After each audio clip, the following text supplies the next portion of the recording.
Diversify. Damage. Featuring Ashton and Jaekwon.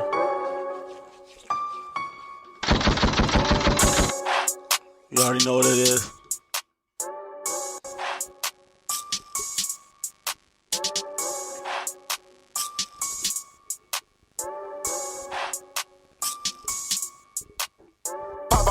It's gotta extend it. Roll through your hood, my windows tinted. With the whole block up, now it's wicked. I love shoot guns cause I'm addicted. Don't walk on my block cause you know it's restricted. We shooting everybody, leaving no witness. Shoot them in the mouth, they gon' go to the dentist. Water around town and my gang is a menace. You already know that we shooting shit up. These niggas really ain't tough. These niggas really be bluff. These niggas really don't want no smoke with us. Ayy, you know we shooting shit up. These niggas really ain't tough. These niggas really be bluff. These niggas really don't want no smoke just with us. Nigga try to rock Glock, boy, it's gonna be a problem. Me and him got twin choppers to solve them. Hit you with the AR or the revolver. They say it's blood everywhere, it's a slaughter. We told Glock 9s and 4.5s. You know we don't really play both sides. Chopper hit the hard, make him show his whole side. Went home to mommy cause he almost died. How you got a gun and you act paranoid? Shoot him in his ass, give his ass hemorrhoids. Why you acting tough like you took steroids? Send his body overseas like he got deployed. My chopper said lay him down like Lloyd. Went up 50-0 just like Floyd. Put his ass to work like he really unemployed. We play with sticks, we don't play with little toys. You know that we really dangerous. These niggas really can't hang with us. These niggas really can't bang with us. These niggas really can't slang with us. These niggas screaming out shit, ain't gangin' us. Chopper burn a nigga like alcohol. Catching plays just like football. Bullets hit a nigga like baseball. Hit a block again till they all fall. Holla till burn his ass, make his ass dissolve. Pop out my Glock, it's gotta extend it. Roll through your hood, my windows tinted. With the whole block up, now it's wicked. I love shoot guns cause I'm addicted. Don't walk on my block cause you know it's restricted. We shooting everybody, leaving no witness. Shoot him in the mouth, they gon' go to the dentist. Water around town and my gang is a menace. You already know that we shooting shit up. These niggas really ain't tough. These niggas really be bluff. These niggas really don't want no smoke with us. Ayy,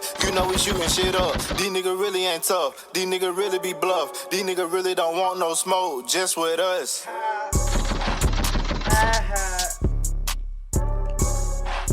It's Diversify. Ashton is in the building. I said Ashton is in the building. It is time to have a party.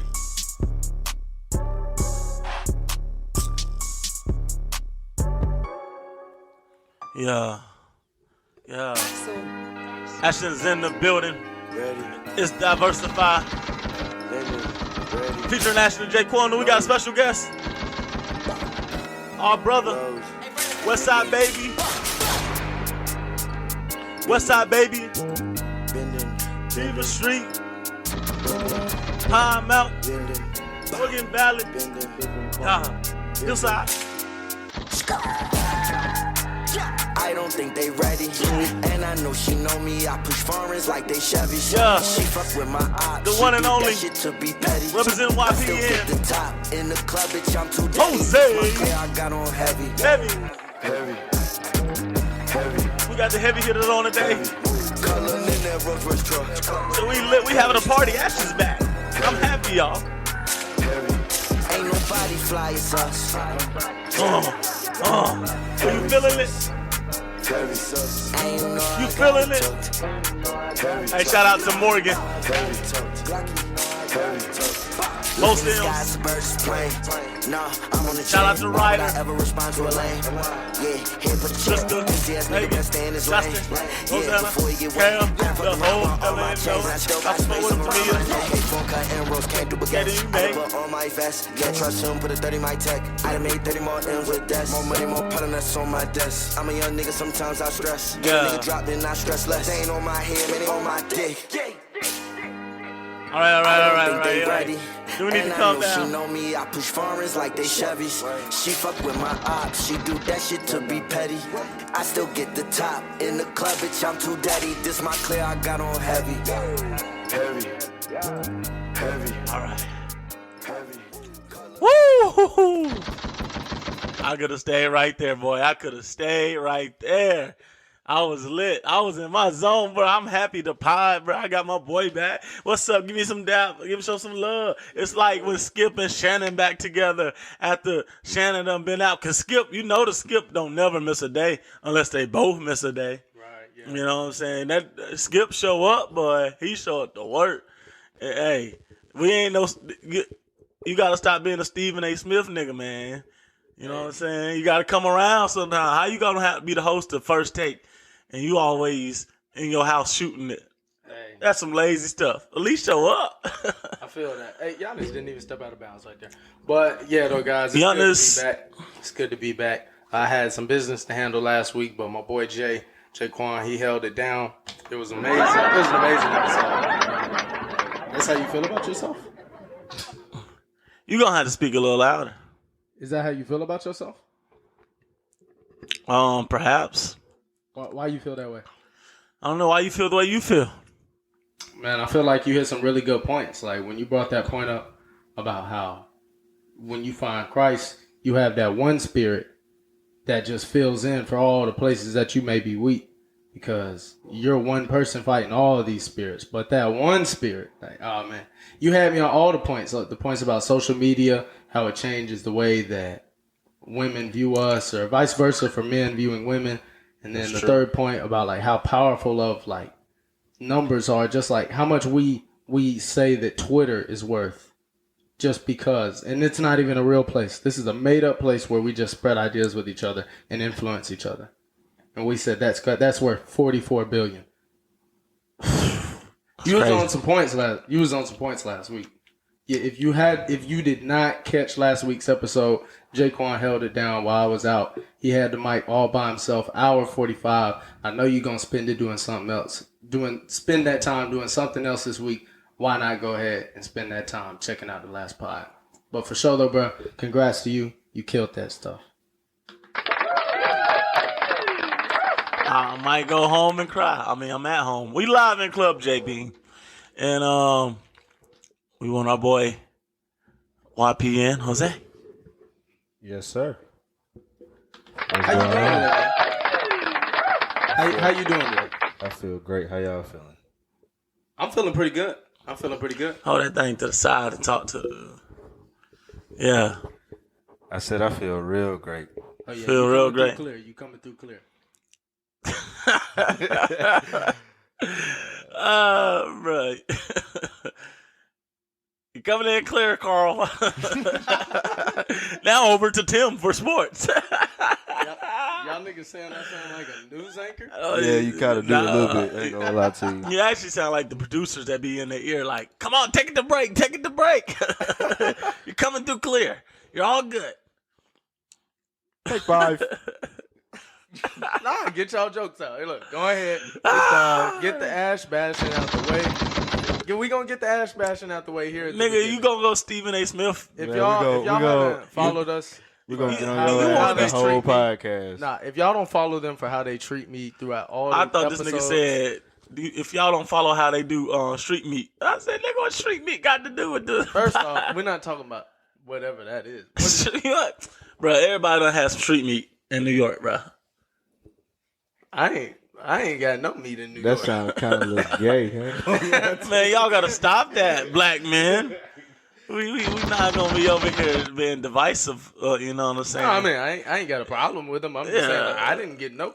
Why I gotta? What does you mean? Don't try to relate. What's sounding straight? Like that's what I want to know. You just said like you could have said hot dogs, bro. You could have said hot dogs. You said it like, oh, I'm finna get some meat tonight, like. What if I want to go to the local butcher and get some meat? That's different if you would have said butcher, but you didn't say that. Like, you not nigga, I'm the butcher. You're not wording it that way. Like, so you giving out the meat. You know what I bring to this podcast? Validity. How so? And them niggas over here talking about street meat. Nigga, you started it. And I ain't got no beat. But you finna hear this heat. So take a seat. Next week I might release. Nashville is going up this week. Yeet. All the way in Tennessee. Street meat. Man, I'm so glad. Hey, wait, hold on. And he gets street meat. Boy, so sweet that he put sugar in his spaghetti. That did not rhyme. Stick to your day job, my boy.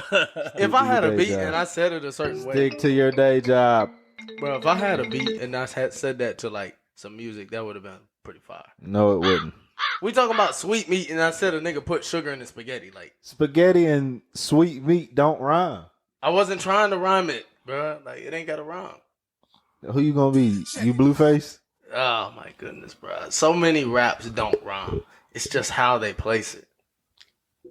But they rhyme. Nah. I could play y'all something right now where the whole song don't rhyme and they go hard. To you. Oh my goodness. Yeah. I can find one. But is that what we on? No. We was enjoying that music though. We got our boy Jose in here, so we gonna have a party. Ashton's back, and we've already got our Ash Bash out the way. Yeah. I hope y'all caught that first song though. That first song right there. Oh, you want to talk about it? Talk about it to him, Ash. Growth and development right there. Talk. Oh. Hold on now. Oh. Go ahead. Here, Listen, I have Bloods. I have everybody on here. You know, we respect everybody. If you don't give a dang, we don't give a. Now you're going to somebody say, if you don't give a. Dang, we don't give a. I know what you're trying to say, man. Go ahead and say it. Won't be no. Won't start no shit. Yeah. Be no.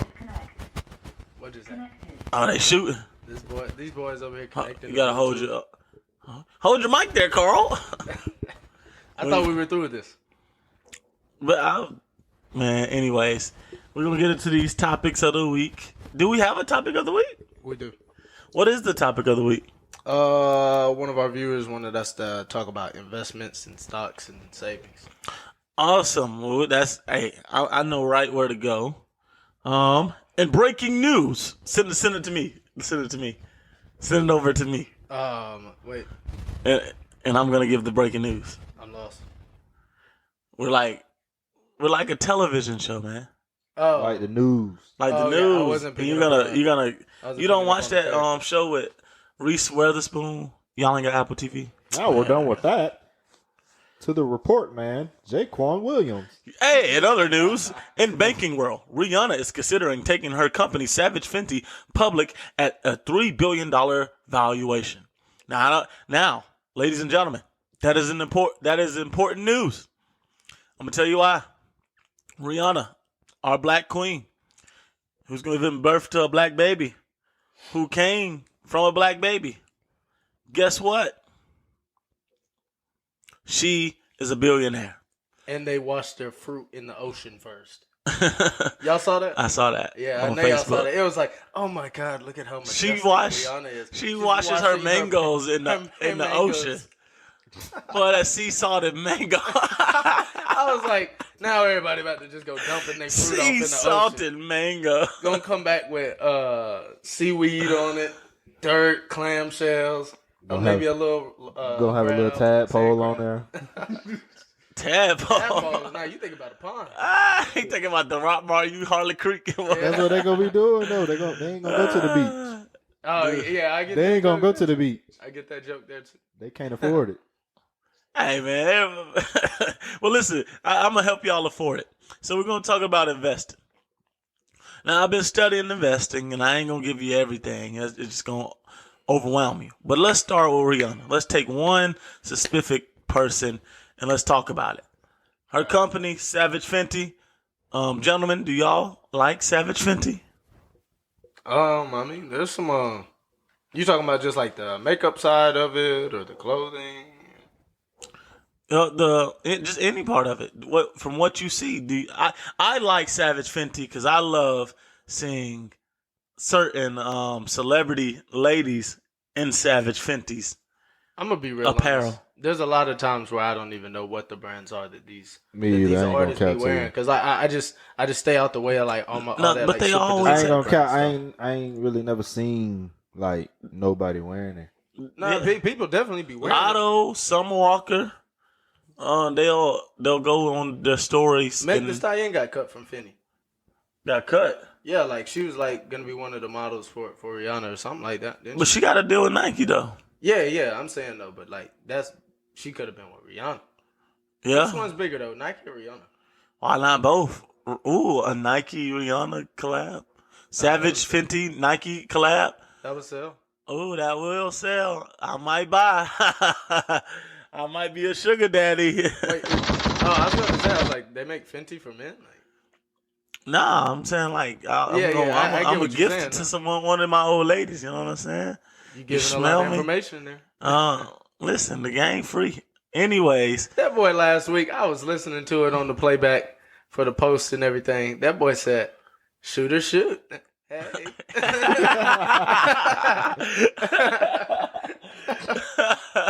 He said, it's my podcast.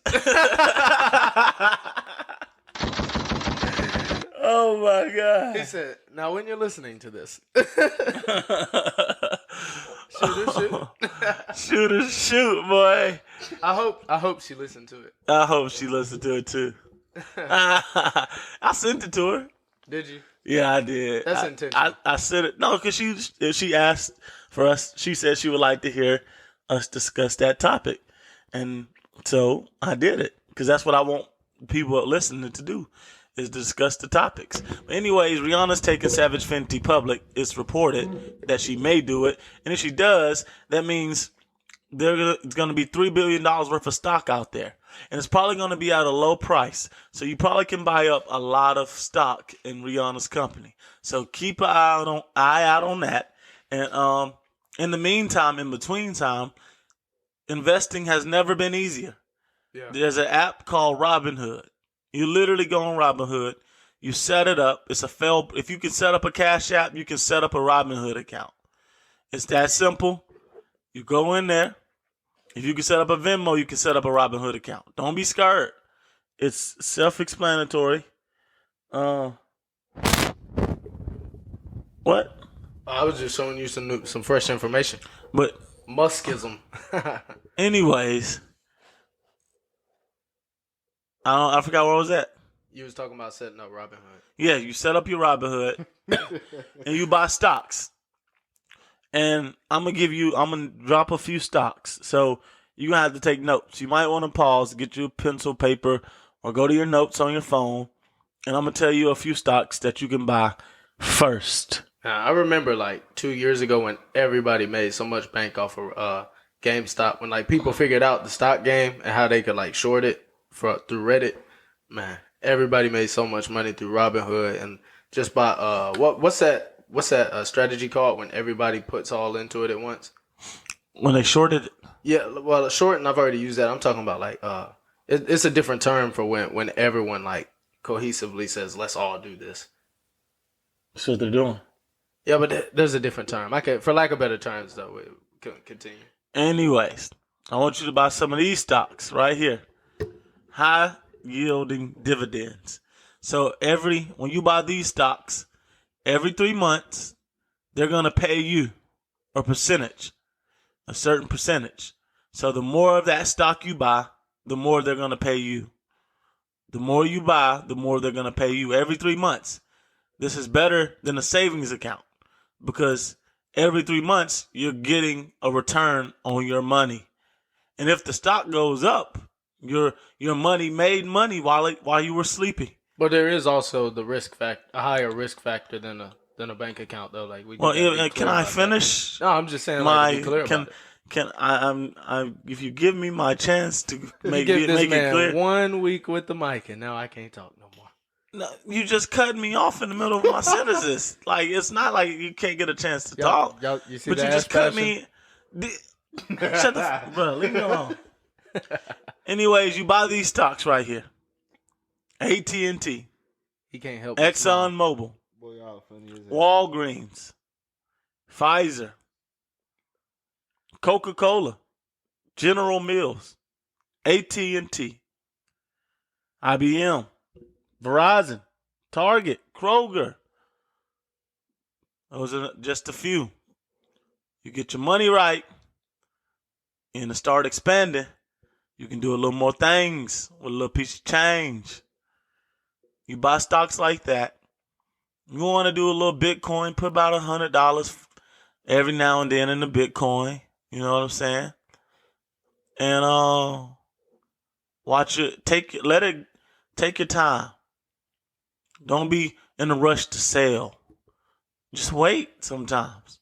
If you just wait sometimes, you'll see the biggest returns. Patience is a virtue. Now, Ashton, what you want to talk about? Yeah, first I agree though. You do got it. It's definitely a long-term asset game. Just the thing with me and stocks. there's like 3 different levels to money, because there's that liquidated money you can have that you'll put into a bank or whatever. Then you have stock assets, and then another one that most people don't know about is like life insurance assets, which is another long-term type thing where you buy life insurance and you hold on to that. And so yeah, like you were saying, it's definitely something you have to hold on to for a long time. So if you're not patient enough to get your money in the future and have that type of investment, then I wouldn't recommend them. But definitely, if you had the money mind, I'd get into it. Learn a little bit. Now, you ain't got to use it solely other than a bank account. You can have both, but as he said, it has a higher turnout level of cash in the future than just having a savings account and letting that money depreciate as inflation increases. You got any advice? Stack your paper. That's it, really. You gotta think about it. Stack it, but why are you stacking it? Put a little. You can stack it and then put a little bit to invest. Yeah, I do have to say though about savings, because savings is such a complicated thing. Like, do we have a minimal a medium number of for us being our age? Is there a median number for how much money we should probably have saved right now? Like, what's a respectable amount of money to have saved right now? It's none, because we all are born in certain circumstances and right. I'm saying like we have that, certain obstacles. So like it's really sometimes you put behind more on the like you starting later in the race than some other people. You know what I'm saying? Their parents set them up well, and you had to overcome a lot of things. So it's just no number anybody should just have. No, I mean, if you're not just like minorities, I mean, I'm talking about. America. I'm not saying minorities. I'm saying like white people go through shit too. That they can't. It's hard for them to advance in life. Too. Yeah, like they would be the minority in the monetary hierarchy. I'm talking about just like a median number for everyone. If we just took a scale over America, like what would be the average number saved at our age? At our age, like there isn't like in the 20s. Yeah, like in your 20s. Like what's a respectable number? Like you think, let's say you were trying to attract significant other, and you want to make sure that you have a certain amount of money. That's respectable to be like, yeah, I got a couple bands. Well, that's a whole different question, but I like it. Probably 5. You think like 5 is cool? 5,000. Because I mean, shoot, your car tear up nowadays, it's gonna cost half of that, and you just lost half of your savings. Yeah. I feel like you gotta think people just like in our age now, like they don't like to save money. Like they just it's difficult. Like you're in the mindset right now to work. They spend and they work, but they spend it on other stuff like don't matter. Like you folks just be buying so many clothes and weed and shit. So it like you can't ask them to save. Yeah, it's really that's what I was leading to. Is it's so difficult to save at this age? Because I was just trying to see what numbers y'all had out there. So y'all, we agree with about 5 bands in the bank at 25. I know people that's got probably like 10 or something. Yeah, I was thinking my number would probably be around 10. Would be pretty respectable. But it's hard to save because most of us at this age don't understand money still, and we don't understand how like organization in life is so important right now. Like the way that you organize your life and balance your time is literally how you create success for yourself in your 20s. Because you know that you have to grind and that you got to work all the time. Or work a lot, at least as a normal person in our society. You have to work a lot in your 20s. So the best thing that you can do is find the balance in life to where you're making enough money to do the things that you want in life, to have fun, but you're still a helpful person in society. So it's so hard for us to balance life that we really fumble the bag when it comes to balancing our checkbooks. So most of us just, let's say you make $800 a week, which that's pretty solid, at this age. That's not bad. So let's say you make $800 a week, but you're not saving none. If you go out and you spend $200 on gas a month, you spend $300 on food, $200 on your car, and shoot, I don't even know if that added up right. I think I'm 100 short, but let's say you only have 100 left and you spend that on miscellaneous items. Now you didn't save anything, and you go into the next month. Let's say an emergency happens. Now you're in debt as soon as you got to pay for that new car part or something like that. $300 on food. So, hey, look, it will surprise you how much you probably spend on food a month. But what y'all buying? Well, buying groceries? Sometimes that's with buying groceries though. Groceries are expensive, man. Like I if you're can not one of those understand people if that it watches the market for I'm deals saying and I stuff. can understand like you spend $300 on groceries, but if you going out every week or something and you spend that much money, there's something wrong. If you go out and only pay for your meal, you can go out and eat pretty well for $25, $30. You can, if you find the right times, Yeah. you can eat for $15 a day. Yeah, you get them happy hours and all that type stuff. And they're like, when you go into the restaurant or you find a restaurant that gives healthy portions, Bluetooth disconnected. then you can, Bluetooth is connected. then you can take that, you take $15 a day, eat, and go there to the restaurant. They give big portions. Then you can take some of it home, eat on it later, and you can spend $15 a day and eat. Oh, but here's my complaint of the week. Since you're saving $15 and not getting the $30 meal, use that other $15 to give your server some. Because this server life is hard. Like I have so many complaints that I'm not even going to let myself get into that phase of negative energy to fully explain on this podcast. Bro, I told you when you got in it. I don't want to hear all that. No, bro. I'm just Why saying, y'all go I get them think jobs I and think expect that anything different? Bro, it's so sad that as people, we don't understand that that's how a server gets paid is by giving them tips. How can you possibly come to a table for a person to literally bring food to you, fill up your drinks, ask you, do you need anything else, ma'am or sir, and then not give them some dollars? Well, hold on. That depends though, because some of these servers really be some bull. Right, and I'm not saying that If you a great server, you keep coming and asking and checking on us and all that. Yeah, I can understand tip. But if you got them ones that's like they come one time, you might not see them until a long time. You've been in a restaurant for a whole hour. You've been in a restaurant for a whole hour and you don't even see them no more. Well, look, first off, if you're in a restaurant for a whole hour and you haven't already gotten your food, that might be the kitchen's fault. But what I'm saying is that for the most part, I'm talking personally for me. I'm going to be real. I'm talking about me. I think I'm a great server. There's never a table where I shouldn't be tipped at least $5+. Like when it's a single person, they order a meal that's only $20, 20% is only going to be like $4. So that's cool. I'm cool with that. That's what I deserve for that amount. Now, if you ran me to death and you did all this extra, you ordered 19 strawberry lemonades, you didn't like your food, made me get it back, then you kept changing. If you Bro, we do get the strawberry lemonade. Yes, y'all, we be getting slurp them them up, boy. lemonade. We slurp them up. Be drinking the whole thing and before then- I bring the bread out. Like, Yeah. relax. I'm gonna come to your job and Cause we gonna pay extra. We gonna pay. Look, we paying extra, right, for that strawberry in the lemonade. So we gotta get our little dollars more worth. Well, that's what makes me so mad is that you can't you gotta read demographics and age groups and genders so much in the restaurant. Like it's such a psychological game to be a great server, and I use it to my advantage of I ain't gonna flex. understanding people. Them old folks be giving y'all that money. No, they them don't. Tips. No, they don't. Some of them don't, bro. You can't even pick like a certain type of people because Yeah, everyone from does all it. people they'll short you from all sets, types, and whatever, bro. And it's horrible. Like, how can you treat me like this? Like, I am essentially working for The free only ones when that you don't can tip me. depend on is other waiters.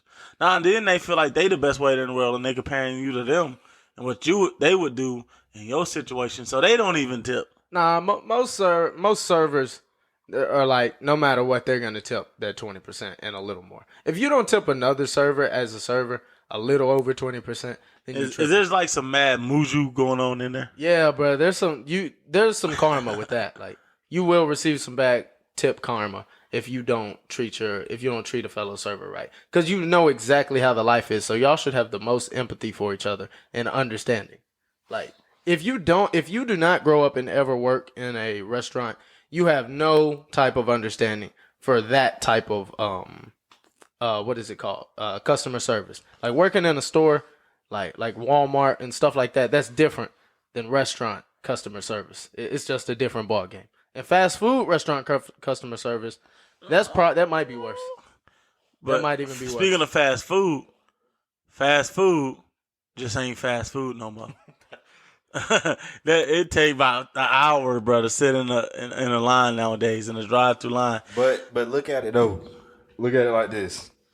When we was young, right? They used to be fast.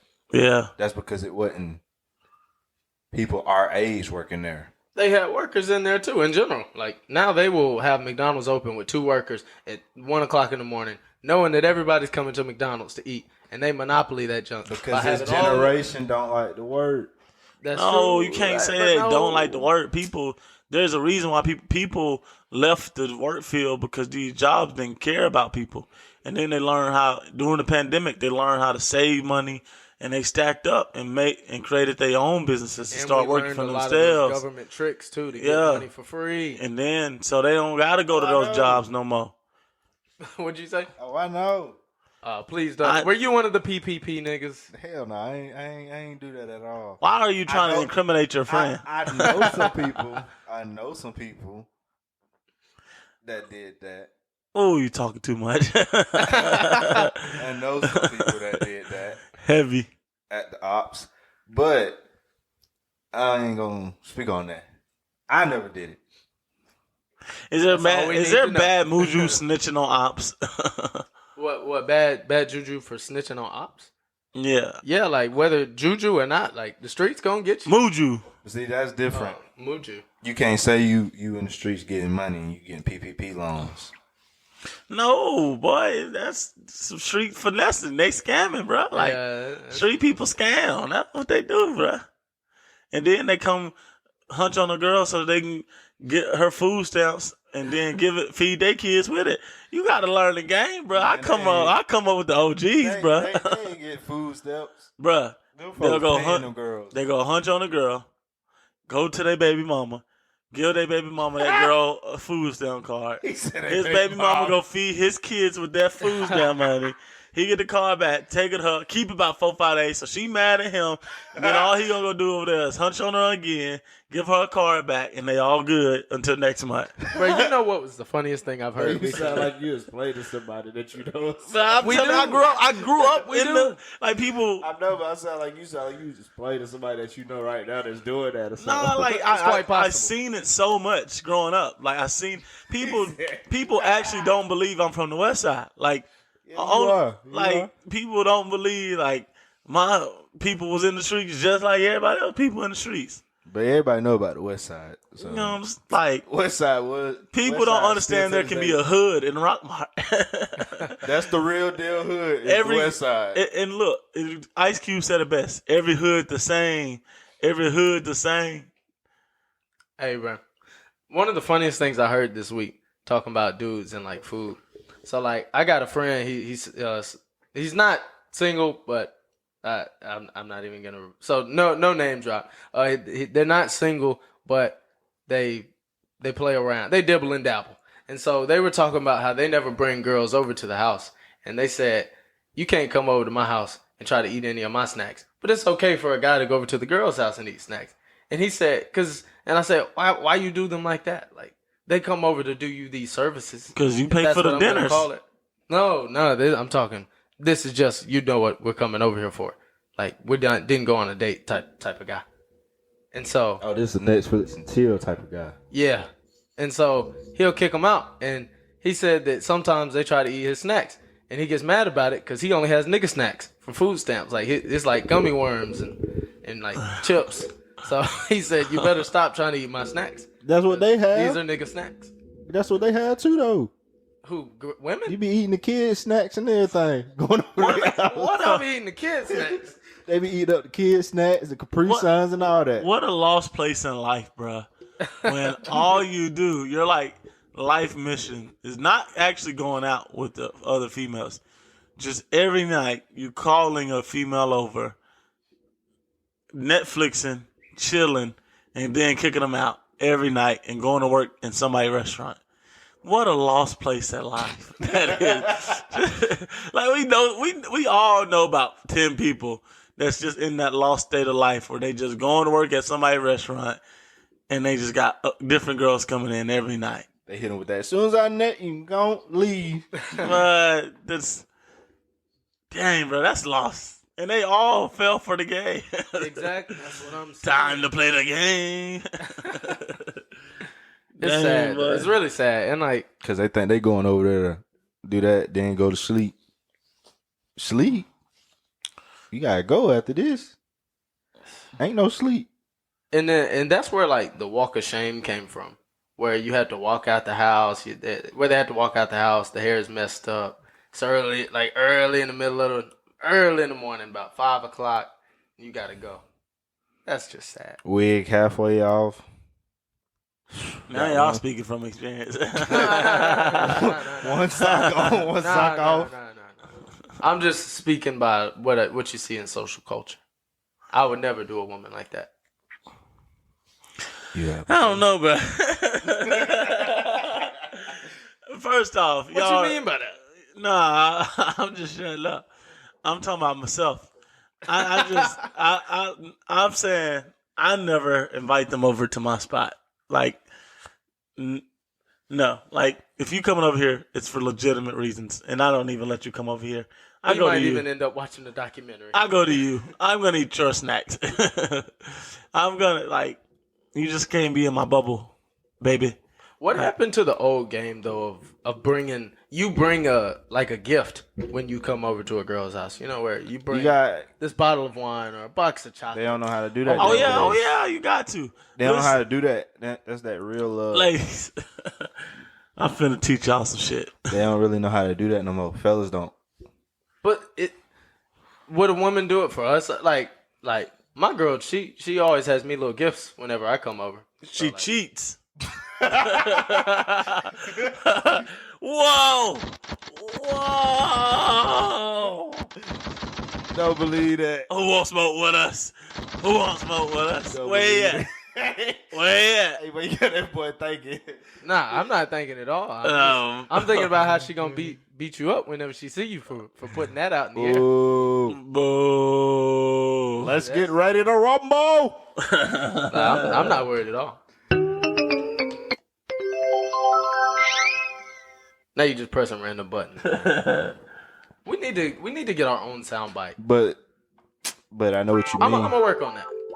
But I know what you mean though. Like both sides like bring gifts to each other. Yeah. But you know, we in a different generation. Like some of them don't know that type of stuff. And that's why when a girl, if you do that to a girl, like if you send any regular dude out to a girl right now and they brought like a rose on the first date, she would fall in love with him and be like, this is the best guy I've ever met, just off of that one kind act that no other dude has done. I promise you. I see it all the time. Because nice guys know the older game and will pull that one card as their first. Then you got these girls who so high maintenance and stuff. They'll call that type of shit corny. Oh, yeah. Well, there's a lot of toxic masculinity on here. But they will call it corny, though. Like, the game works against you sometimes because society is different. You talked about it in last week's episode, how social media changes the way that people will view themselves of who they were, who they are, and who they want to be. And sometimes they'll see what they want to be and not recognize that first level of, oh, this kind of nerdy guy brings me this flower, and now I can get with him. But nah, they don't see any of that. They're like social culture saying, I'm going to get this super muscular, good-looking dude off the rip that's going to do things like this for me. Then they'll see like a text or something posted on Twitter and be like, why can't nobody treat me like this? Because this person doesn't exist anymore. Or if he doesn't exist, if he does exist, you've already missed him. Then you know it'd be crazy. I be seeing females like post they want a man, they single and all this. Knowing they got 100 dudes in their inbox, they be ignoring. That's got to be tough, though. Think about it. Like 100 people What if in your... Kilma ignores my DM? I was just sending her the podcast. So, what Dang is it, I'm sorry. I'm going to have to... Kilma's going to sue us for defamation. Nah, it's not. Harassment or Nah, something. you said what? It's a I hypothetical. didn't say her name. It's a I'm saying hypothetical. like it's like you know, women in general, like a lot of like sometimes they be turning down the dudes that's probably like the one for them. You know what I'm saying? So like Exactly, yeah. They'll turn down a dude who could be the one because of what they've seen on social media. And then they get a guys dude- do the same thing to women. Yeah. They mistreat women. I ain't saying it's just females. It's both sides. But and then next thing you know, the relationship toxic. I feel getting like beat on. God All damn. this and that. Yeah, that's the dark sides to it. Exactly. They'll stick you with think that you stuff. really know the person, but then boom. And normalize those things like you have to go through this for love. Bitches ain't shit but hoes and tricks. Bitches ain't shit but hoes and tricks. Bitches ain't shit but hoes and tricks. Bitches ain't shit but hoes and tricks. No, we gotta stop that. Listen, I don't believe that. It's time to tell stories from my life. I'm gonna teach y'all young ladies something. High school audience that listens to this podcast, I'm gonna eat a cookie and tell a story. They probably kind of... And you know the artist name known as Her. Yeah. Yeah. I knew he couldn't eat them now because they don't like... But the artist known as Her, she calls herself Her because when she hears music and she writes music, she thinks of like, I could be her. I could be her. That at any time that can be me. Like, so I am her. I am those things, whatever. So this is a story about her. Her I love the was a sound of naive- chewing right in my ears. That's what I'm saying. Her You heard the water in last week's episode? He was like in the middle of sentences over here. Just...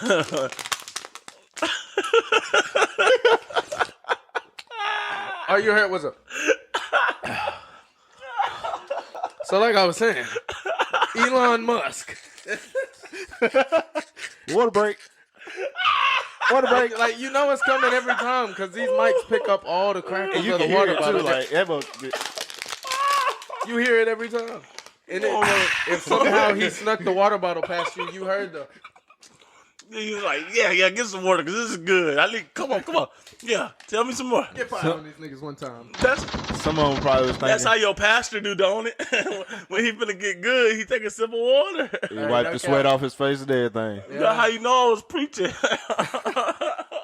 Man walked up to me afterwards because I walked in right at the end. He said, man, I'm in here sweating and everything. I put the work in, bro. I'm faithful, committed. That boy happy by himself for a little minute. But I was in here burning up, boy. I was burning up. He Bro. ain't turned the air on, none of that. Can't. Yeah, the air mess up the pod, man. Until we get a studio, the air messes up the pod. We got to sit in the heat. Hey, man. That's the grind we got to put in. I got to tell the story about Hey, her. look, they going to have a studio at the end of this year. Hey. YP and Jose said that. But listen, I appreciate that good energy. I appreciate That you. manifestation. Thank you. The story about her. Her was a young freshman. Her was a young sophomore.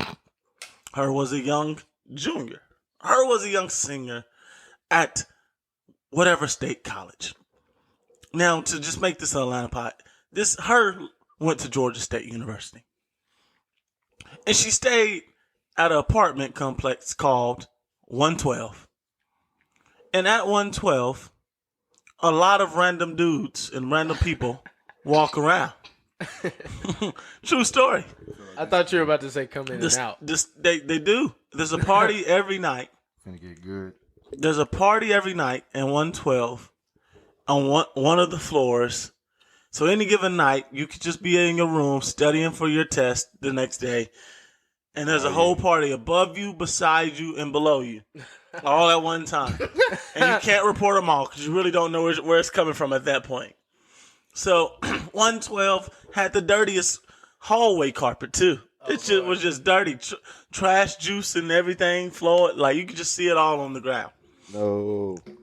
The stairwell, people used to just take their trash and throw it in the stairwell. This is a college housing community. And so back in 112, there was about 15 little niggas who didn't have anywhere to stay. So they would party wherever they partied that night at 112, because there's a party going on every night at 112 at Georgia State. They then would stay at that house, and they lived there. And they're 16 years old, living in college housing. Damn, did they take showers? Homeless. We don't know how they made it. They did it for weeks and weeks at a time. These were girls doing this? These are boys. But then there's one who goes to school and come from a small town in South Georgia. Family really ain't got money. He tried to make out of his hometown. Circumstances are hard. So he talks to a girl. He sees her. He keeps talking to her. He meets up with her at the library. They study together.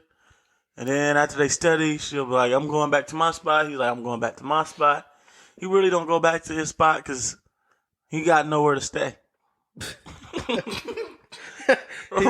Rico is homeless. Is this a true story? True story. Damn, I don't mean to laugh, but True story. It gets worse. So he's out here for... Oh. It gets worse. I know what you're talking about. No, you don't know. I've never told this story. But I know somebody that was similar to this. Yeah, this is a her. This is a her. It could be so many different girls because it happens so many times. oh, man. I've seen it happen 1,000 times for these young collegiate ladies. And so then the streets of Atlanta are cruel, bro. So this guy, he can't go back home to South Georgia. His car really don't work, so he only barely can make it down for Christmas, the winter break. So he needs somewhere to stay. So he talks to the girl in the library. They got the same class. He's funny. She likes him. Then she invites him over one day. They chill. He leaves. And then he starts coming over to the dorm on the regular. And what he does, he'll go... Surprise pop-up. You think it's all sweet. He'll go like, yo, I'm at Chick-fil-A. What you want? I'm pulling up. And so he'll bring Chick-fil-A every night. He'll bring something every night. Then next thing you know, y'all living together. It's just routine. All his clothes are in your dorm, in your apartment, and all your clothes are in there, and y'all just making it work. And your 3 other roommates hate you because you got this dude staying with you, and you don't need to be doing that. So now you got roommate drama, and then he's washing dishes for you. He doing cleaning up for you and all this, treating you right. The whole time though, he's talking to another girl. Ooh. And he never asked. And he leaves you. He leaves you. So all your mama and daddy's hard work and money they send you to live in that apartment, he just bummed off you. Oh, he finesse. That's what happens, though, bro. He finesse. That's what and happens. that's why men got to start taking more accountability. Why would we put women through stuff like that? So now you're hurt. Like, how could I be so stupid? He just didn't have anywhere to live. How? Like, how could she not pick it up? Because every night he brought gifts. He brought gifts. He talked to you where you Food wanted to is talk. one of the ways to. He put it down, and you might. And then most of the time they be like, "And the sex wasn't even good." This is a story I've heard. This is KSU. This is Georgia State. This is Spelman. Nah, not Spelman. They more classier than that. It happens at Tech. But then let me tell you how dirty the streets of Atlanta is. And then they grow into be a sociology Because major. her also goes on, she's traumatically hurt. And then she's getting later in her degree. She's not liking what she's doing. And at this point, she just don't like any dudes her age. She's fed up with them because she's hurt from all the times these guys took her for granted. So she started dating older dudes. Next thing you know, her all around in old bars in Atlanta where niggas wear those grandpa hats, smoking cigars. She's at the local cigar bar. And then next thing you know, these old men's got her turning tricks. And she's in a lawsuit she was. And then some of them put them on her stripping. Oh, and they make a lot of money. A lot of money. But they've lost their integrity now. But while they're stripping, they can never find love. So they just have dudes bumming on them, and they're okay with that because they can afford the nice penthouse apartment. I've seen it happen in these streets so many times. You can be that girl. Don't be her. That's why we got to tell that story. Because y'all was bashing the women, but the men do these girls wrong. So her, the R&B singer, Men gotta take a lot of accountability. Got to, bruh. So you saying that like her, the R&B singer, be putting herself in these positions when she imagines I'm her? Yes. That's some dope writing, bruh. It is. That's dope. I like her. Very intentional. Yeah, I like her music too. She's on tour and she's not coming to Atlanta. I don't understand. I don't. We're top 5 city. I don't understand how you ignore Atlanta on any tour. We're the culture. Yeah. Do you not want our money? Do you not want your culture support? I don't know. According to astrology, her's a Cancer, I'm a Capricorn, and when they meet up together, it's magical. So her, I'm him. We're all right, man. So what's the next topic that we got? We need to get into something strong right here. Yeah. Let's get it. Let's get with it. Oh, let's talk about fitness. Fitness? Yeah. It's all about consistency. And a lot more dieting. Not dieting, but like what you intake matters a lot more than what people tend to recognize. So, Hello? Yeah. Oh, who we got on the line? What's up? You need to go on a vitamin shop. What? You need to go to vitamin shop. What I'm going to vitamin shop for? Fitness guru. Because you like Total War, they got a buy one, get 50% off. Buy one, 50% off. So you got to work out. You got to use the pre-workout. They just got a free sponsorship off of us. You like the Total War, and they got multiple flavors on the site.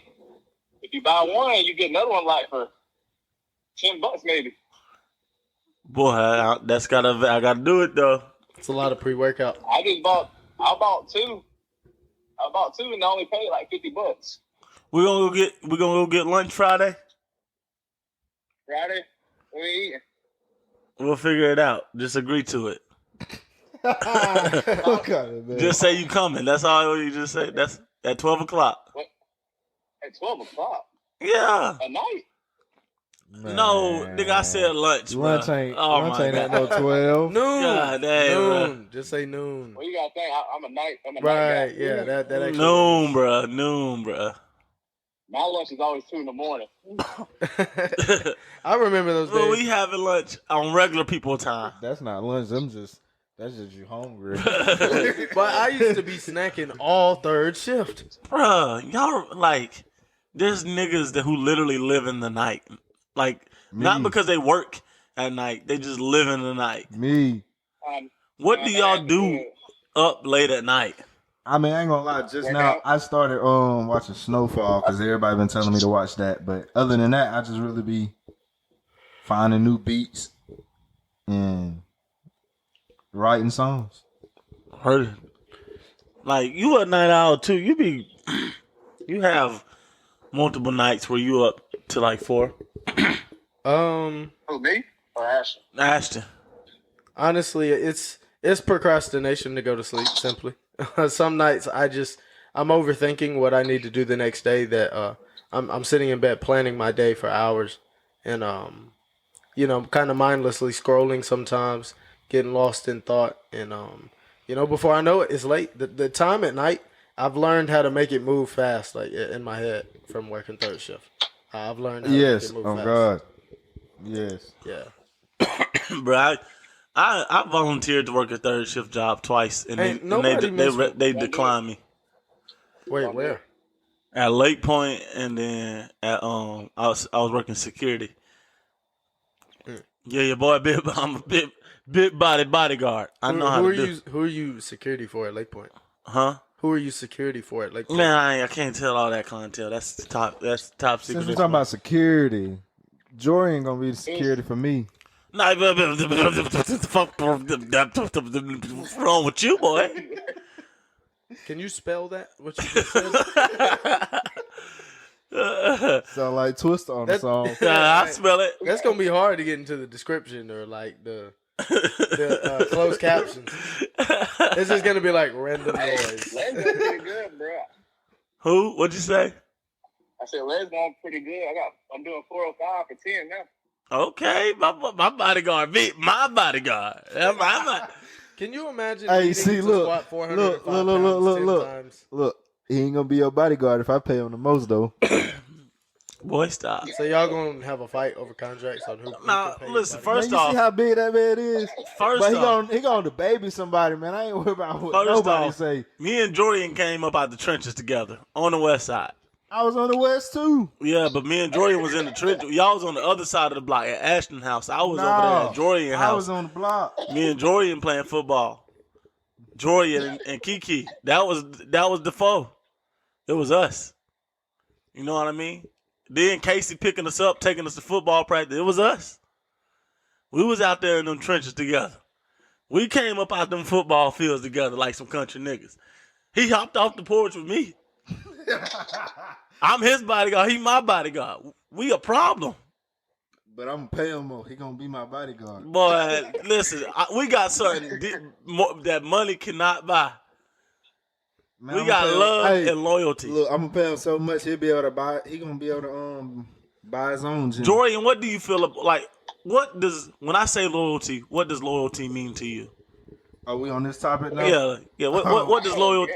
What does loyalty mean to you, Jorian? Just the definition of loyalty. Just give me what it mean. What it mean to you? Yeah, like personalize it. Loyalty is you got that person back to the end. If they wrong, you still got their back. If they right, you still got their back. Ooh, that's deep. Cause what if they're wrong though? Even if they wrong, you still gotta be behind them. How do you be behind one that's wrong? That's where if your loyalty. You still got their back. You just tell them when you get by yourself, hey bro, you was wrong for that, but I still got you. That's accountability. Hey, I got one song real quick for our security. I put your security at risk. Pops home, I ain't getting frisked. I put your security at risk. I don't think this is it, bro. Yeah, listen to it yet. Okay, we gonna make this an event. Bro, we was in the middle of something. We talking about loyalty, What is not security right now. That's that Kanye security song. man? Anyways, That's that Kanye. so what does loyalty like demonstrates itself in different forms, Jorian and Jose? Like, because loyalty to a friend, where does that collide with loyalty to one's relationship or loyalty to one's siblings and family? And you know, like, where does that? Because what if they're feuding? Who you gotta stay loyal to? They gonna solve it. I ain't gonna lie to you. Look, if I got a friend and a family member, they feuding or whatever, and I'm loyal to both of them, at the end of the day, I'm still gonna be loyal to either one of them. Like, y'all gotta solve y'all problem because that really ain't got nothing to do with me. What if they give you an ultimatum that's like, well, if you friends with them, then we ain't family no more, or vice versa. If you Man, we always gonna be family regardless. They So have to give you an ultimatum that you're their family to begin with. exactly. Even if it's your family member or their friend, if they giving you that mean they wasn't gonna be loyal to you anyways. But it'd be so much easier to say, like, when you're not in the situation, like I honestly, but my personal opinion is these days. They always trying to give out ultimatums, like they need to quit this shit. yeah. My personal opinion is that No, hold on, y'all listen to this right here. communication can fix all of that. You never have to have that issue. But you do know they don't have communication skills now. Like, People don't want to talk. they stuff. pride too big. Yeah. But I was listening to this podcast as African Americans too. Our pride is what keep us going. Like, we don't give out emotion. We was told not to, cry or anything like that. We're supposed to stay hard and keep it pushing. dude. But listen, I just think we should be loyalty to the truth. And that whole little thing that 21 Savage said, I don't agree to that. I think you're loyal to love and you're loyal to truth. And if you stay loyal to the love and stay loyal to the truth, you'll never find yourself contradicting yourself. You know what I'm saying? Because you're only loyal to that. And until that person demonstrates that they're not the truth and they don't have love, then that's where the loyalty has to end. See, bro. Yeah, I never really liked that 21 Savage line either. Because the way that I've experienced and like learned love is that when you truly do love someone, there can be mistakes that happen, but love just doesn't fade away. It can decline in how much you may love someone, but it doesn't just completely go away. See, I don't in know. my opinion. Check it. That's like saying examples. Like you got two partners that you loyal to, and they say they loyal to you, right? But you know they doing this and they talking behind your back. That's not loyal, right? Right. So how you that like make it hard for some people to be like, how I'm supposed to be loyal to them or anybody if everybody can snake me out like this. People can love you and still be unloyal. Oh yeah, most definitely. So yeah, that's all we're saying is that at least to me, the 21 Savage line is kind of off because you can love somebody and be disloyal. Because if you have more love for another person, you're probably. I mean, you can in our society what we would see as betraying them. You could betray somebody that you still love as well. Like it's easily possible. Yeah, I don't think a lot of people really like understand like loyalty though. Kendrick Lamar can teach you. And Rihanna. Loyalty. Mm-hmm. Is Jorian still on the line? Jorian, you know we're recording a podcast. I'm listening to him Bulgarian squats too. But you know we're recording a podcast right now. He's still talking about workouts. Nah, like you own the pod now. Your words are gonna be used on this podcast. Oh shit. Yeah, I just Shannon Sharped you like Shannon Sharp did Julio. Oh yeah, that was. He should have told Julio he was on the line though. This podcast for the boys, bro. That boy said, "Oh shit." But you sound like you was talking to the feds. Like, oh shit. He didn't self-incriminate about anything. Nah, Jorian. When he don't speak much, but when he speak with truth and power and precision. You know what I'm saying? Nah, he might say something crazy. You know that nigga silly, bro.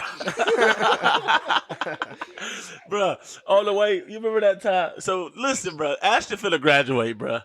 So it's lit.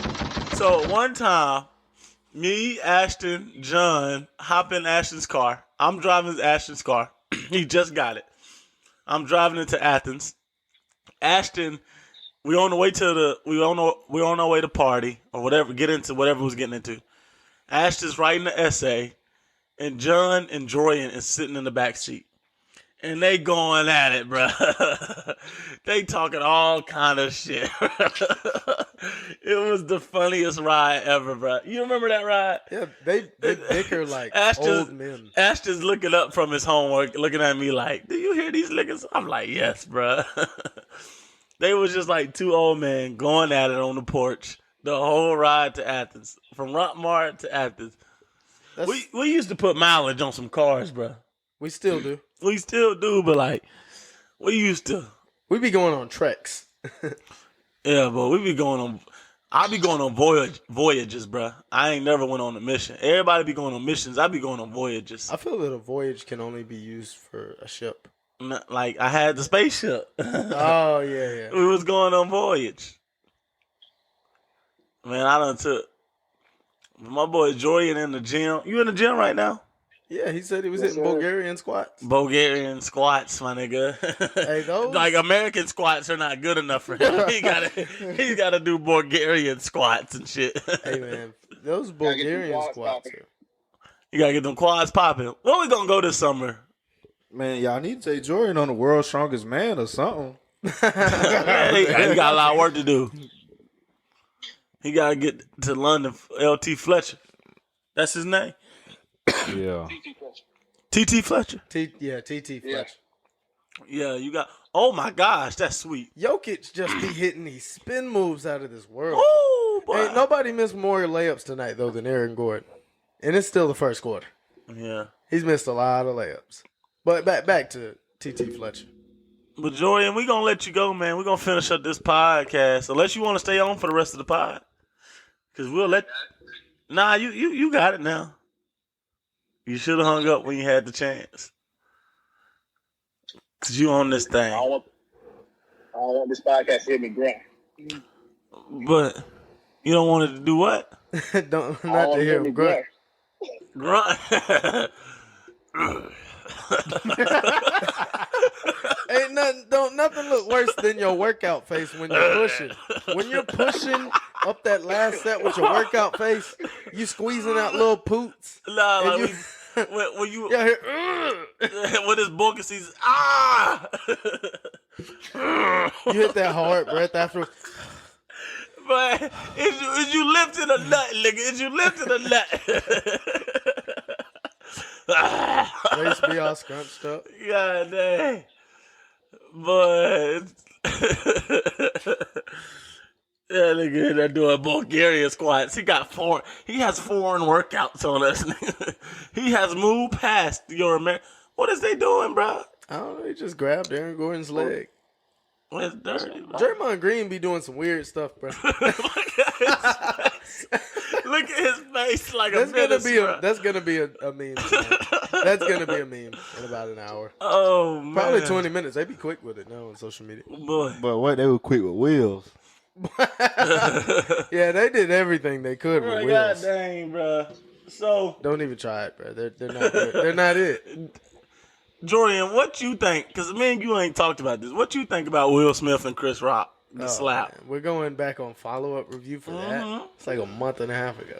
Will Smith didn't do it. Why not? I mean, just to go up there, just to slap because he talked about your wife. I mean, he's a comedian. I mean, they're all comedians. He done talked about people's wives himself. Yeah. His wife done talked about him. His wife did a lot without him. Too much. I don't see him slapping like August or Jada. I mean, what Jada need to be slapped for? She got really slapped in the back of the head. She said she quoted when she got with August, she just wanted to feel something. Ooh. Like that's a low blow. Basically, you just said Will Smith don't have nothing. I ain't gonna flex. It would have been worse if he would have said, "Damn, this happened in February. I hate to see what it feels like in August." Oh yeah, I saw that joke. If he would have put that out there, they would have been scrapping on live too. Like you have to walk back up there after that. You can't just sit down and yell afterwards. You have to. Man, that slap couldn't have hurt though. Like he stood there like a G and like. But see though, like that probably would have been the best Oscars that ever. This is the thing though. You have to imagine of what didn't happen. Imagine if he slaps him and doesn't just go back and sit down, and they just get to straight up fighting on the Oscars. What if Chris Rock swings back? What if Chris Rock ducks the punch, and now they're just standing there squared up? What if he ducks the punch? If you, my homie, and my friend, and you see a dude slap me and walk away, and you don't go after him, you are fired as my bodyguard. You are fired as my friend. That's where that loyalty come in. It is the fact. That's where that loyalty come in at. Because the loyalty is to the truth, and the truth that loyalty go show right there. The fact that security did not escort anyone out the room afterwards. Yeah. What was Chris Rock security? You what's gotta fire crazy? them niggas, Chris Rock. If you had me and Jorian, there would have been a whole lot of nigga shit, bro. That's what he need. Chris Rock, call me, bro. You know what's crazy though? Call me, nigga. Like they sat down, like they sat down like nothing happened. He said, "Where was his security at?" Who was protecting you? And then, when he did his first show in Boston, right after it happened, like that Wednesday, he had about 4-5 big security guards around him. What was those niggas? Where was your antennas when I was getting my ass robbed? Yeah, Jorian, we wouldn't allow that to happen, would we? Nah, that situation couldn't handle. And that's what fitness does. See, look, that's the thing. Will try him because he already thought like in his head. And if I can't he beat ain't up, gonna do nothing. if I can't beat Will Smith up, security guards up, I'm shooting. Right like that. It did because it was Chris Rock. If it was like Dwayne Johnson, somebody, he wouldn't have went up there like that. That man would have been scared, man. That man would have said. I don't know too many people that have went up there with Dwayne Johnson. Looking like Pimp C. Is that E40? That man would not have walked up on the rock like that. Oh, man. Imagine if he did it to Kevin Hart and how Kevin Hart would put this into a special. Kevin Hart. Chris Rock gonna do it. I don't know. It was pretty serious. This is gonna keep Chris Rock relevant for at least 2 years. Yeah. When you have a major trending event like they did that's talked about on all platforms, anything Chris Rock does for the next 2 years, we're going to eat it up. Because now Chris Rock is just way more relevant than he ever had been amongst our generation. Think about it, though. Look how these memes stay on the internet for so long. Mm-hmm. The crying meme of Michael Jordan. Oh, yeah. That's been on for years. They made a meme out of that stuff. So. Deion Sanders done made that a football drill. What? Deion Sanders made that a football drill, the Will Smith drill. What, slap somebody and run away, walk away? Yeah. How is that a football drill? Like, he was over there. He said, Will Smith, you see how he slapped Chris Rock? He did open palm. Oh, he talking about when you smack the corner when you a wide receiver and take off. Yeah. But that was, y'all ever had that happen to y'all? No wonder they don't want to draft somebody no smacked your helmet and took off on you. Could you imagine if Tyreek Hill smacks you and then takes off? I got a football story. So I'm in on trip his ass. So I'm in on special teams. Pass interference. Varsity football. I'm in on special teams. I'm the end on the punt return team. There was a dude, he lined up in front of me. He came to me, smacked him. My boy Dustin came up behind me. Whoa, Jaekwon, you tore him up. Jaekwon. And I'm over there popping my stuff because y'all know I like to talk. And then the dude rolled over. He had one arm. I felt so little at that moment. Like, bro, this team's so bad. I wouldn't. He's in the game. They thought it was smart to put a one arm there. Bro, I ran back to the sideline. Everybody like, whoa, patting my helmet and stuff, bro. And I'm just feeling so depressed. Like, I don't want to go back in the game. What is football? What is like? I wouldn't feel bad at all. He got put in the game. But then, listen to this. He knew the possibilities. Delonte, I'm sorry, bro. I got to tell the story. So it was basketball season. I was working the clock for the JV game. And this one-armed dude was out there on the JV basketball team for the school. Oh, man, I feel like I'm talking about And then he was guarding my brother, bro. He was guarding my brother. Like you talking about Pepperell. Oh, why you stop stitching? So the dude. So no, I'm doing the books. Right? So I'm out there. My boy Delonte. I just got I let him drop. He going down the court.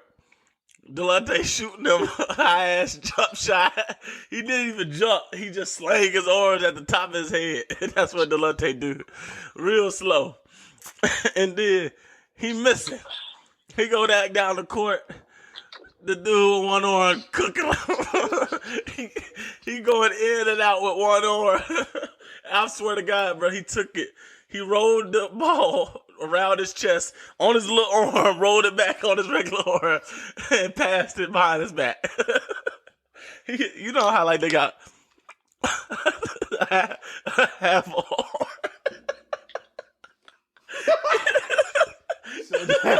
you know how like they have like Bro, a that's half fucked an up, arm. boy. So So he took the ball, passed it to the half arm around his chest, rolled it around like a Harlem Globetrotter, passed it, and we couldn't do nothing about it, bro. He cooked us, bro. And I'm doing the books, so I'm just studying counting every point. So I get to like halftime, little nigga, he only got like 6, but second half, bro.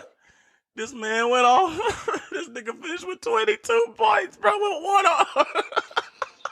22 is really high in a high school And game. he hit the buzzer beater. It was a sad day for the JV in the locker room that day, bro. The varsity team let him have it. You dirty talking about that one. I'm just telling the truth, bro. I'm just telling like this is my story. This is my song. This is it, bro. He said 22 is high for a high school. 22 is a lot of points to score in a high school In a game. JV basketball game, bro. especially 'cause in a JV basketball game, they might. Was you only on that score- team? They might only score like 30. Was you on that team? What year was it? I don't recall what year it was. It was like my senior year. So your sophomore year? Nah, I didn't play then. You didn't play your sophomore year? Oh. Nah, you remember he was injured. Yeah. Oh yeah, football. That when you did football. Yeah. Got hurt and missed basketball. Cause he jumped. The honey badger. He caught the Honey interception. bat. AK-47. He caught that interception. Boy caught an interception in his football career. Was What a that way your to first end. interception? Nah, it wasn't no, it was worse, bro. Oh, you got cooked? Yeah, I got snagged on. Snagged on. Cause like Oh. we both caught Oh. the ball. It was one of those situations where we both caught the ball. We was but talking he so had much shit. He was up on both feet, and I was over here breaking my ankle trying to catch the ball, and he took off afterwards. And Bro, left we me was on talking the so ground. much. They was like, man, that nigga just faking hurt because he got burnt. Like, that's what they was saying on the sideline, bro. That's messed up. And your ankles broke, bro. And I Niggas had ain't all- shit, bro. It be your old teammates, bro. I had all the tackles that game too, bro. I was tackling I Oh. had the most tackles as a corner in the game, bro. So, I'm going to tell another football story, bro. So, Man, let Jorian get to his workout. no, Jorian, he got a football story too. So, it was freshman year. But I'll tell you about Freshman. the water. Ain't nobody getting on the field. We got one boy, a big boy. He hiding in his belly pouch. He got Skittles. he got sunflower seeds on the sideline. Who? Yeah. and then so another big dude who was on the team that year. He decided he was gonna hide stuff in his shoulder pads. So we freshmen, we at the end of the sideline. Y'all out here eating warm. Look, so when the team go to the other side, Musty. when the team go down on the other side of the field, we go to the other side of the sideline so we can be by ourselves. So we out there trying to stay warm, passing out sunflower seeds. One night, warm sunflower seeds. one night, there was this running back. And this running back was running that ball, boy. He was toting that ball that night. That boy went for like 300 yards on us In a high that school night. game. And we were like, God dang, we suck. That dude turned out to be Nick Chubb. But anyways. And look, what was crazy, because at practice the week before, because I was Nick Chubb for the scout team. So they got I was the simulation scout of this. team, Nick Chubb. And so all the defensive coordinator kept saying this right here. I ain't really got nobody. They're not really impressive. That 21, every now and then he could break one for, other than that, they're not that good. That's what we had. What's it And called? look, I'm running the ball, right, at practice, getting towed up by the varsity. They feeling good about themselves, and we just getting beat up on. So we can stand on the sideline on Friday night. Yeah, wasn't nothing worse So, than the scout team. We get out there. And this boy running that ball, boy. He toting the ball. He get the first carry of the game, touchdown. No, he touchdown. didn't. No, he didn't. Oh, but he was running. His first carry was a fumble. Yeah. Oh, yeah. But anyways, he just ended up with 300 yards, 4 touchdowns. That's just what he did to us. Needless to say, that defensive coordinator wasn't there the next season. But neither was the head coach. But during the game, though, bro, we're sitting on the sideline, and we're sitting on the sideline. It was me, another guy, and my sideline partner. His name was Dylan Smith. Shout out to Dylan Smith, PCB. We had a good time. And so me and him on the sidelines, chilling together. And we had another little homie. He was standing in between us. So it's me on the left. In the middle was our homie. And on the right side was Dylan. So it's just sitting there talking. We just looking around, turning around, looking at the cheerleaders, looking at the other team cheerleaders, talking about the band. We not getting in the game. It doesn't matter. So next thing we know, Nick Chubb comes running towards the sideline. We just standing there, and it happened so fast because we wasn't paying attention. we looked to the right, like, what was that just went by us? We look over, so I look to the middle. Dylan looks to the middle. Our homie go. He got ran over on the sideline. He got ran over, and he got sent to the track. He was on the track, and the cheerleaders had to run like, oh my gosh. Nick Chubb done ran him over on the sideline. I said, ooh, that boy good. You got ran over on the sideline by Nick Chubb. That's the hardest moment of your life. You got to tell that story to your kids, right? I got ran over by Nick Chubb once. On the side. And I wasn't even on the Don't field. tell him about it in the game. Boy, Nick Chubb was so serious, bro. We thought we could stop it in the next year, bro. We did a good job the first half. And then half the defense was in the back of the ambulance getting IVs because they was dehydrated. So we held them to 2 touchdowns in the first half. The score was 14-14. We thought we was doing something. We got them. I looked over. I'm looking at the whole defense, old IVs and stuff. I'm like, do we got him? Come back out. He scored about 4 more touchdowns, bro. That was your freshman year, wasn't it? Nah, Jorian, you played that year. We was at freshmen. Cedartown. I didn't play though. He looked like he got bigger. Yeah, but y'all lost 41-14. Why y'all remember these scores? 41-14, but hey, when it's Rockmart versus Cedartown, you gotta remember that, bro. Then, my last game of my high school career, my last football game ever. I might do that little semi-pro stuff. Last football game that you had in your high school career? At Cedartown High School, at our rivals. It was a horrible game. It was a horrible week. It was horrible weather. Our coach got mad at us because the seniors decided we was gonna wear white socks because we didn't get to wear white socks all year. And we gonna wear white socks because we ain't won, and hopefully white socks can help us win against our rivals. So we decided it was white on white. The coach wanted to do white on black socks. No, Nick. No, dude. Like, that's no swag, white guy. So everybody sitting it. They was like, Jaekwon, yo, if you do it, then the whole team can do it. But if you don't do it, the whole team can't do it. So we gonna do white socks. I was like, of course, let's do it. I got some 5 white socks I've been ready to play in. You know what I'm saying? Because Nike had the football socks back then. So we all got our white socks on. He comes in. We go out to warm up. He's mad, bro. He mad at us in warm-ups. And then at the warm-ups, he said, break it down and get up there right now. Get to the locker room. And Cedartown makes their hard because y'all wearing white socks. Bruh, so we get to the locker room, bruh. Disobedient. We get to the locker room. He was really what do y'all think you're doing?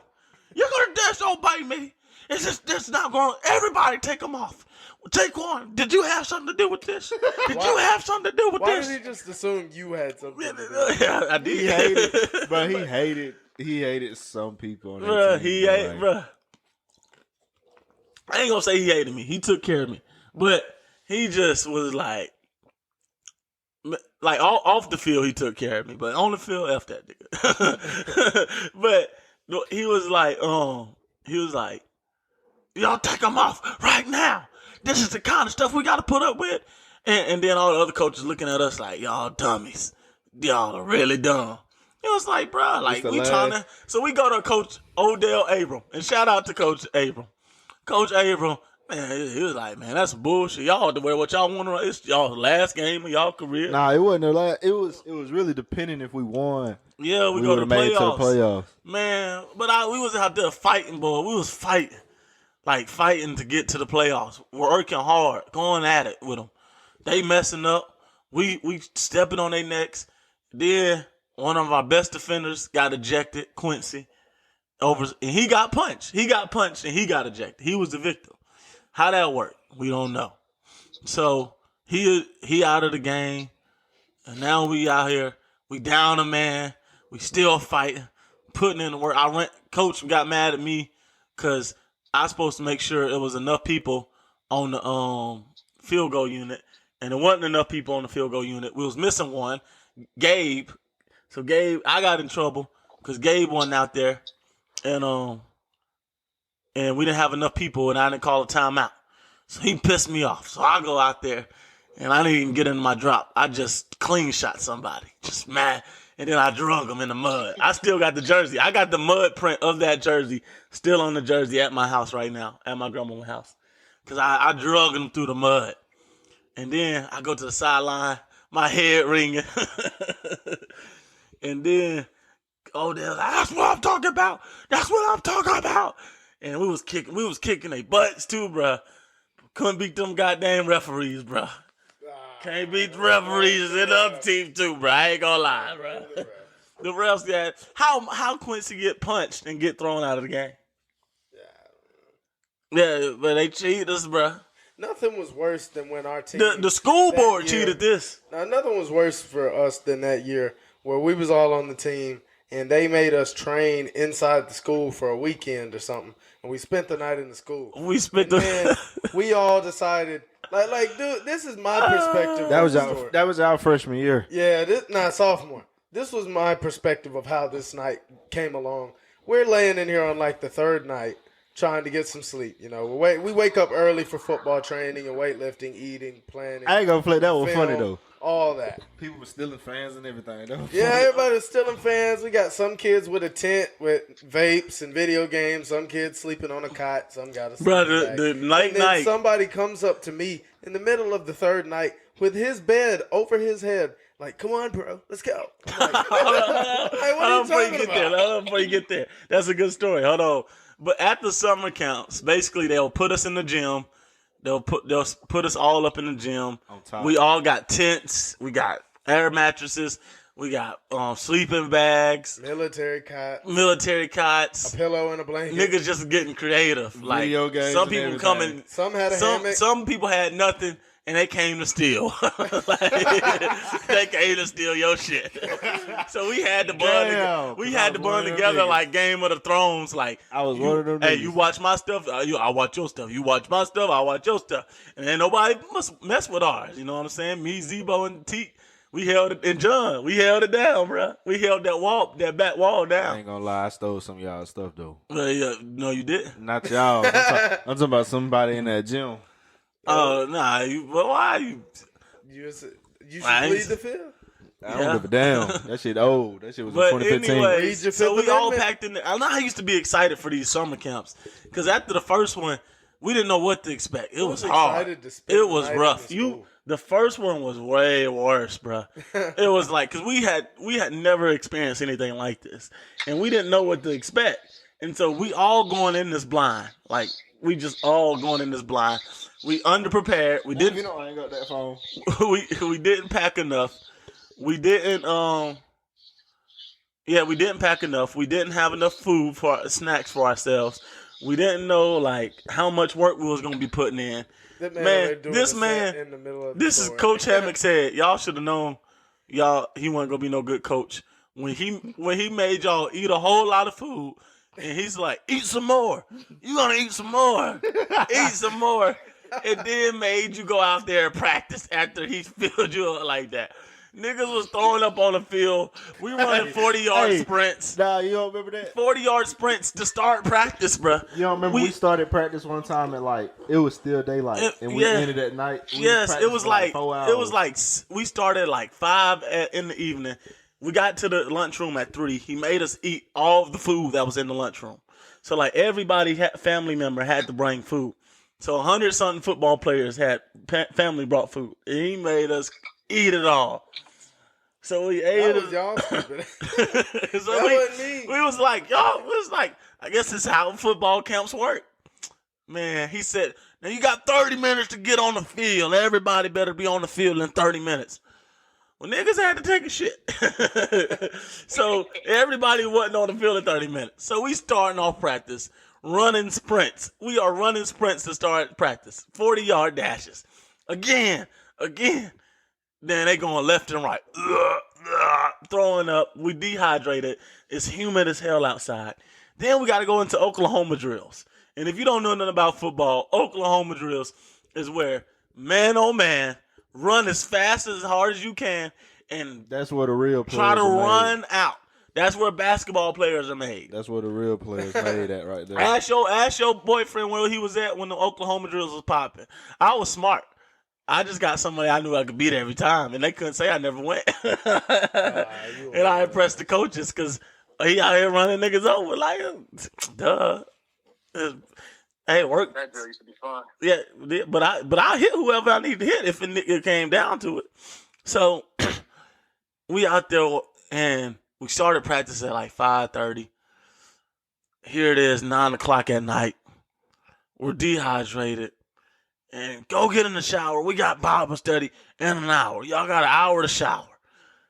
Man, the school showers have never been cut on in the school history. These are like 13, 14-year-old showers that didn't work, didn't have hot water. Powder came so out the we faucets. taking cold showers every night, bro, Powder like prison. came out the faucets. Yes, bro, it was horrible, bro. And then we would get up. We had workouts, 5 a.m. lift. Then we had practice at the 5 a.m. They lift. just sitting there blowing whistles. Yeah. They didn't even know what they were just blowing whistles. Blowing whistles every morning to wake us up. Tweet! Tweet! I ain't gonna flex. It was one time we all hid in the hall. That's what I'm talking about. Tell the story, Ashton. That's what I'm talking about. Mind y'all, this is Ashton's first season playing football ever. So, like, that's what I'm saying. Like, we're all here sitting at the top of the gym, and somebody wakes me up the third night with his bed over his head. He's like, come on, dude, we're leaving. Like, where you mean we're leaving? Like, where are we going? None He of us said can that drive. so. We're 15. Well, none of us can drive. And so he's like, we're all sleeping out in the hallway. I'm like, why? They know we're going to be in the school. Like, and I look up, and everybody around me was gone. I was like, well, I can't be the last guy here. It'd have to be the snitch, so I'm going to. So I pick up my little cot, and we were all running down the hall. And, but we didn't and look. they We have a whole didn't little invite factory. everybody. We didn't invite everybody. Only the real ones went. Yeah, they had a factory. And a couple white kids to make it less trouble on us. They had the library was open. Didn't nobody know.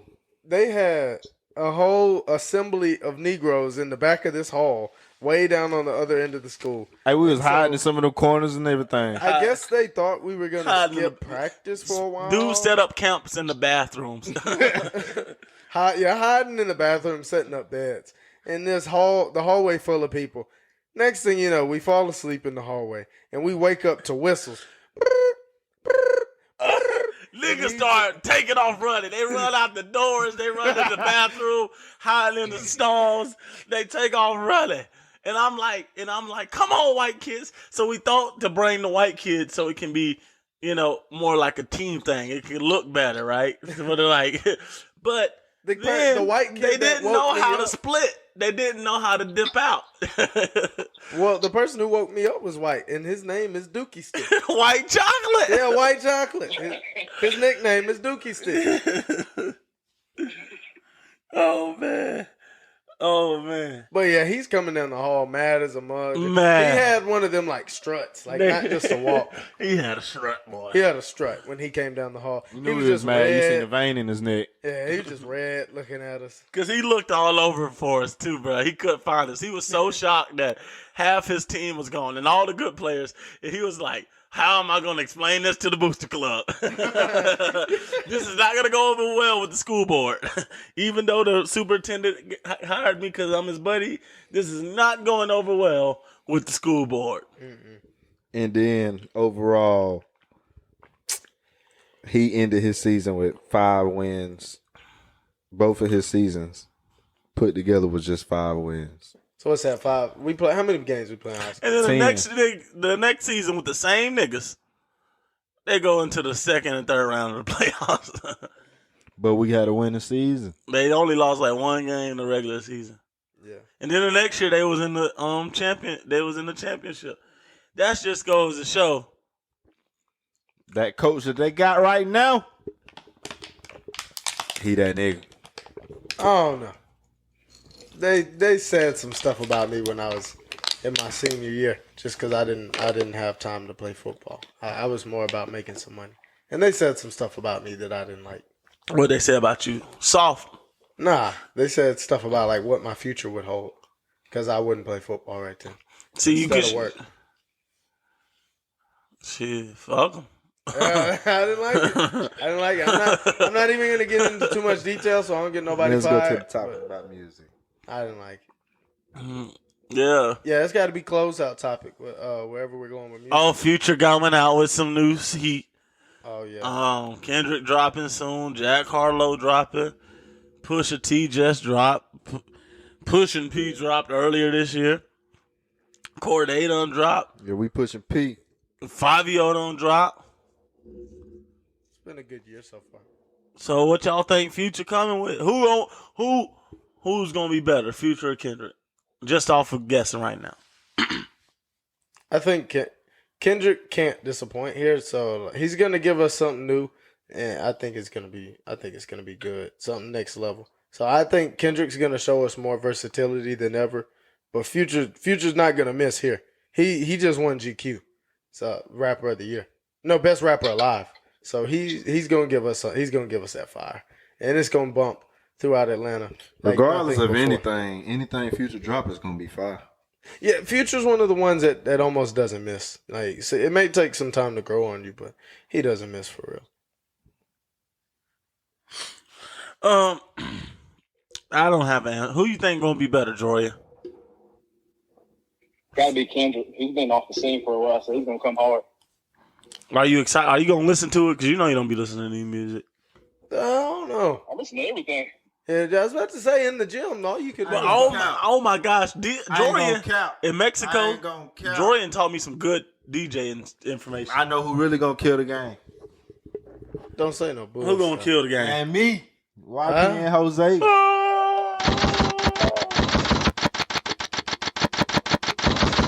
Then Lil Dog. Then Slug.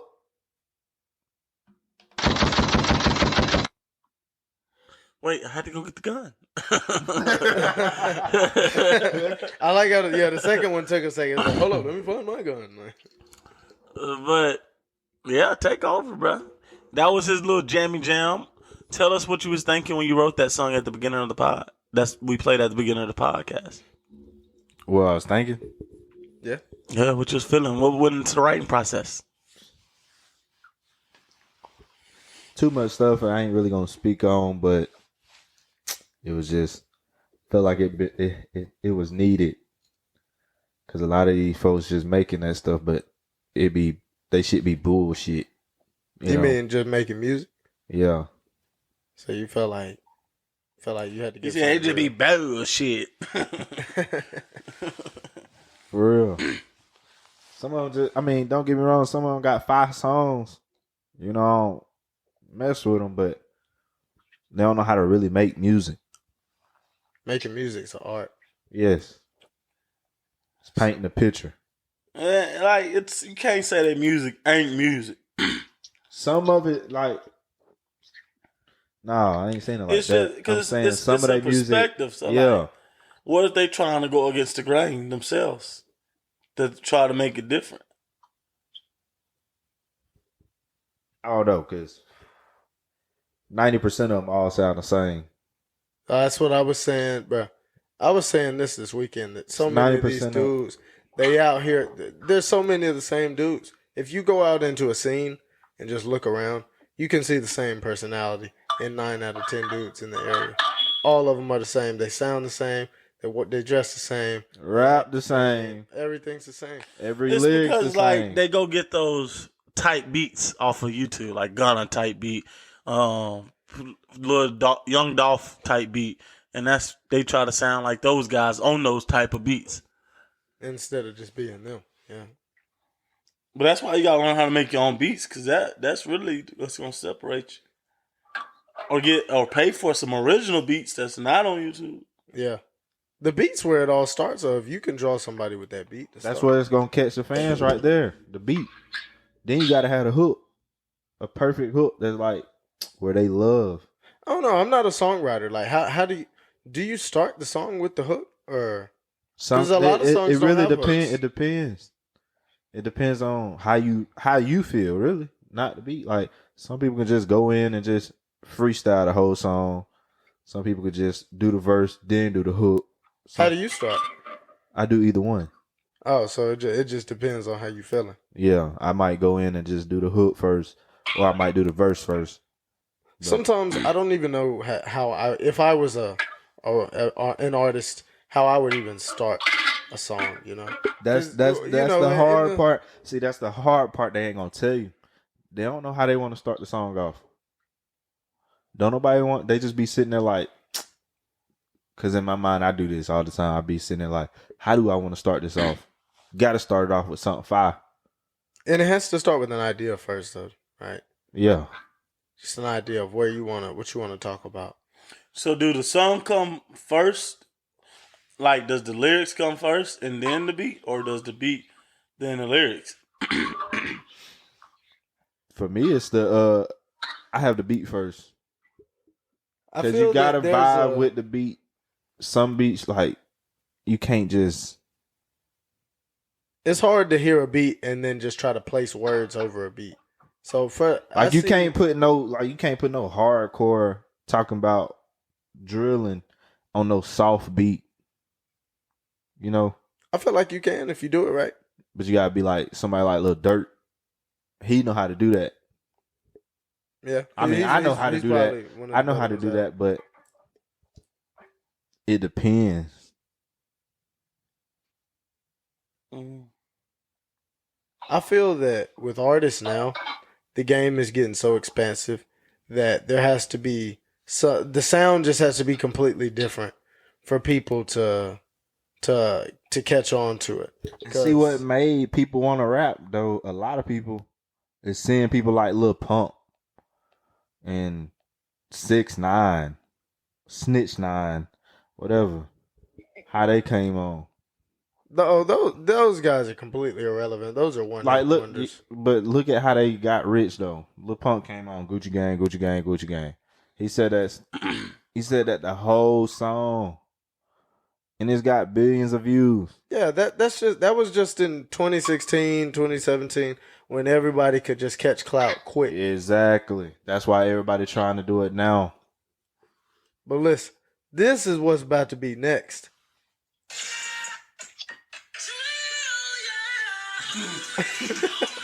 If you don't get that out of here. I'm telling you, this is next. He's next up. Man, I got a lot of stuff in the vault that could shut down everything. When you gonna give me that other song, bro? What song? You know what I'm talking about. I don't know yet. That boy said, "Come on, give it to me, bro." I don't know yet.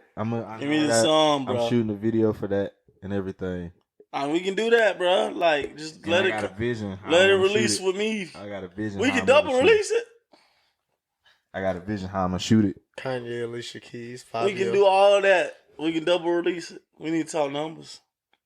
But this has been Diversify. Oh yeah, I didn't even check the time. Wow, this has been good conversation. Just New music, going by fast. new videos. Do all that on the way. For sure, man. You got us a platform for them to follow? Man, they can follow me on everything. What's the name? What's the YPN username? Jose. The only thing you gotta type in is YPN Young Paid Nigga Jose. And you can also follow the rest of the gang. YPN Glizzy, YPN Slug 60. I'm just gonna let y'all niggas know. Some of y'all gonna have to pay us for all this. But go ahead, follow that. Do that follow. New music dropping. I've been on vacation, now I'm back. Yeah, definitely make sure you follow, guys, for sure. Let's continue. Been on vacation, now I'm back. For real. Big facts. Continue to support our community, because that's how we reach out. We got to continue to show This support. nigga over here for each later other. like he pregnant. Who, me? Like he wants somebody to rub his belly. It's my podcast. Put your belly away. This is my house. But yeah, guys, it's been good. You got us queued up. You got me right. All right, cool. Yeah, I don't want to close this out on this. Oh man, this where we at? Bro, you need to shave. Got legs of a caveman. It's been good to be back. Yeah, we appreciate you, man. Give us some claps.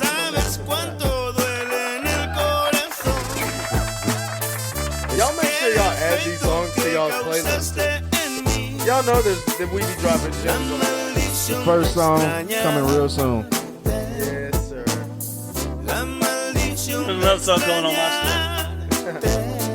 We need to start putting the songs in the description. So they can Every time you leave, there's only one thing that I know. Only Snoop would hop on this. Baby, yo te extraño. Maybe that's la culpa. I'm guilty cause I go away a lot. But say you want me to stay, and I won't. So there, I'm here. Whenever you say that you need me. Si me necesitas a la ride, believe me. Digo double G, soy tu perito loyal. Even when I get out, I come right back to the yard. Mami, me duele cuando no estás conmigo. Y aunque soy tu hombre, todavía soy amigo. De ti yo te amo. That means I love you dearly. And every time you're gone, I'm always gonna want you near me. Snoopy. Es que no sabes cuánto duele el amor.